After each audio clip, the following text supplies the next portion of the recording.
Welcome to Expedition Bible. I'm Joel Kramer.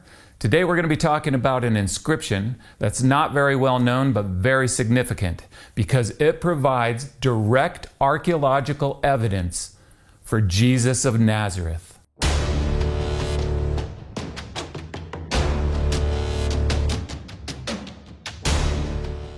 So there's an area that's located to the southwest of Jerusalem and about 5 miles east of Lachish.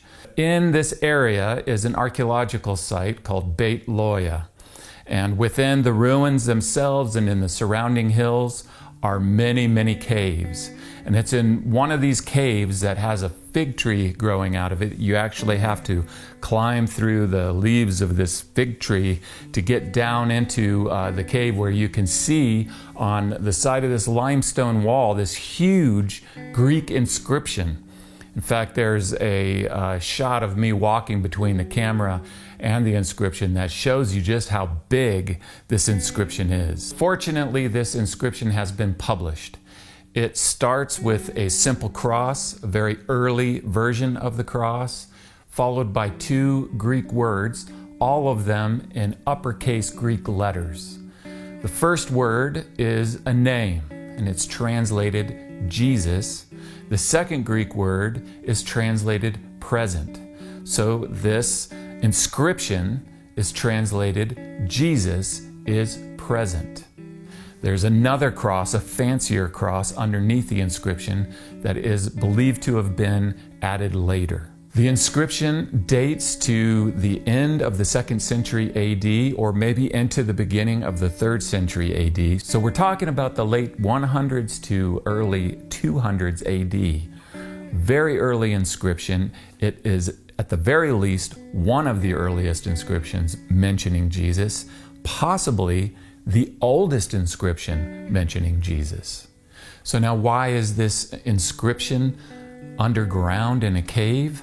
Because it dates to the time period when there was intense persecution by the Romans against Christians. So the church often met literally underground, as they did in this cave. Now, how do we know that the Jesus in the inscription is the Jesus of the New Testament? Well, it's the symbol of the crosses that begin and end this inscription. So the cross is the main symbol of Christianity. The Bible teaches that all men are sinful, and so God so loved the world that He came down from heaven, He became a man, He took on a body of flesh and blood for the purpose of taking the punishment of sin upon Himself. And He died on the cross in our place, so that we could be forgiven and that sin that separates us from God could be removed and we could draw near to God. Why did the inscriber inscribe Jesus as present? Because Jesus didn't stay dead, but being God, He was raised from the dead on the 3rd day. Jesus promised, "For where 2 or 3 are gathered in my name, there am I in their midst."